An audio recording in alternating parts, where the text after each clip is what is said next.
This next game is something really special. When I first played it, I laughed so hard. How hard did you laugh? So hard, I almost barfed. You almost barfed. Let's check it out. Well, okay. Toilet? Yeah, I just need to pee. How badly? Just normal. Bad. Hey, just go behind this bush. I'll wait.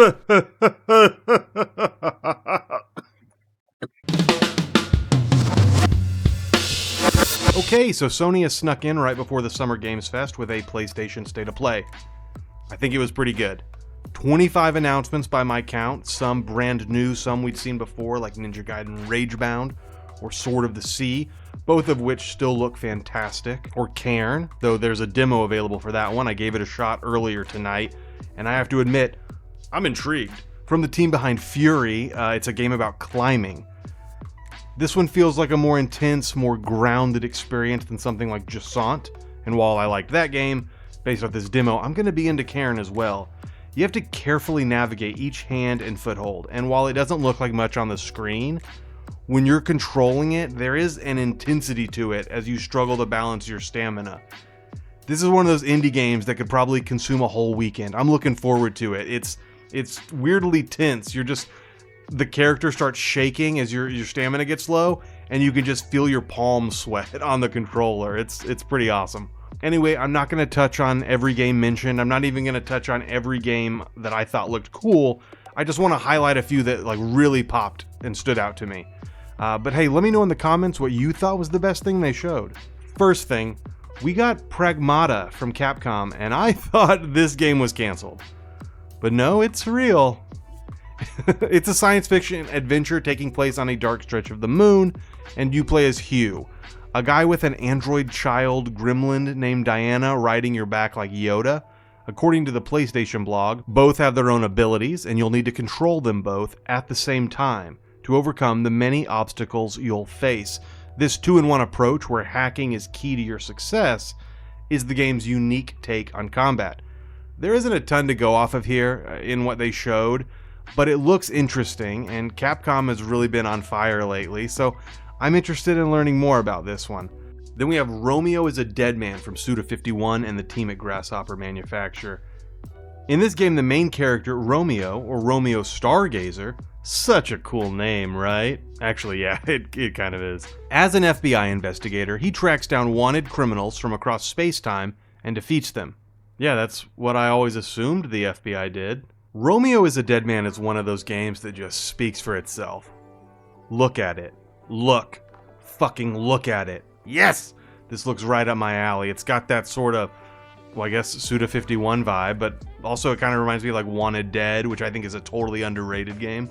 Then we've got a Final Fantasy Tactics remaster, the Ivalice Chronicles. I'm excited for this one. I've never played it. I didn't have a PlayStation when this was out, but I do enjoy SRPGs, so I'll admit I've got a hankering for this one, even though I don't have the nostalgia. There's too many games, I can't play them all, okay? Don't judge me. Then we've got the Mortal Kombat Legacy Kollection, which brings together not only the arcade versions, but the console versions of the 90s era Mortal Kombats.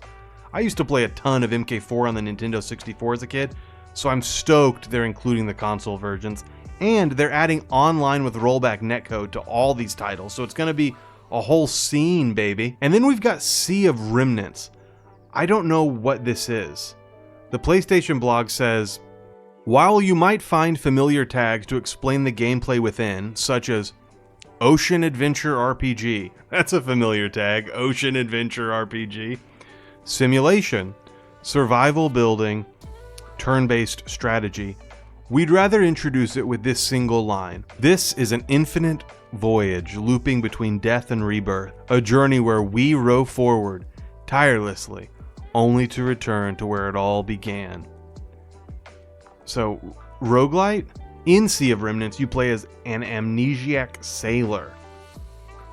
You're trying to reach the long-rumored, deeply cursed Sea of Remnants.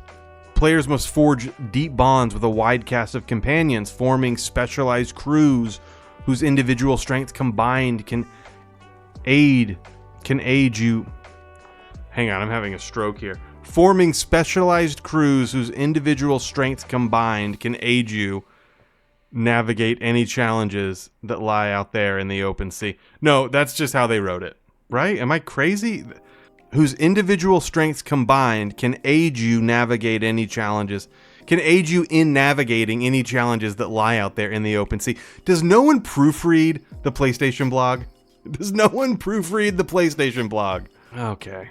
Anyway, you're going to steadily upgrade your ship, collecting cannons and ship parts to outfit your prized vessel, so it's ready to ride out any storm, because yes, this game is apparently featuring dynamic weather. So you're going to upgrade your ship, build your fleet, set sail into the unknown, and return to Orbtopia. More on that later.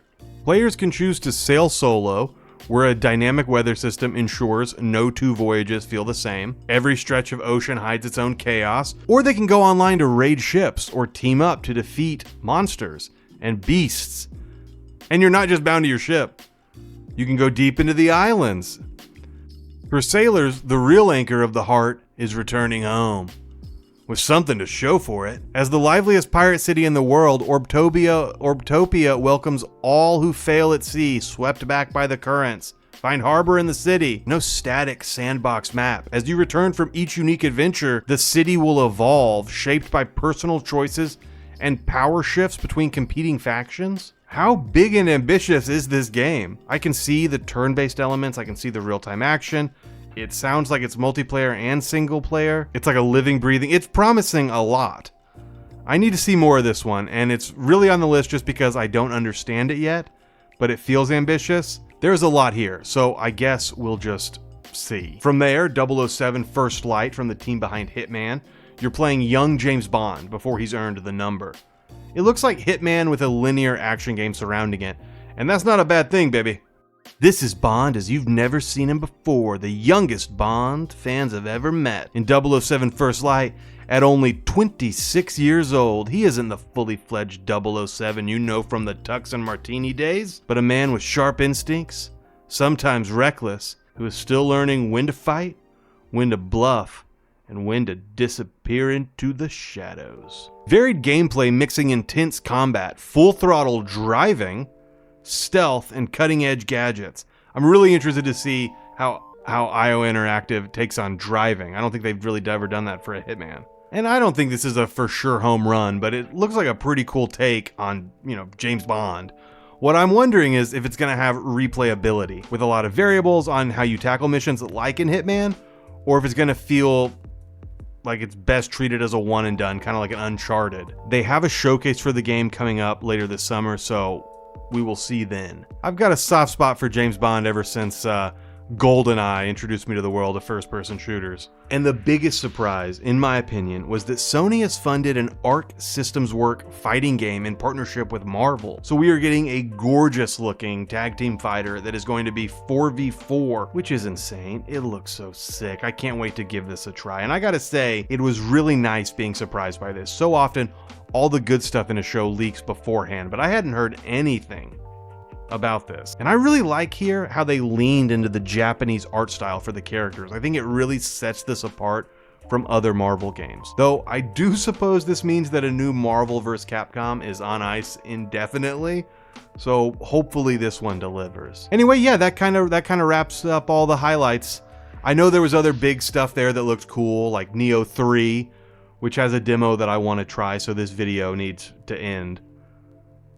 I should go.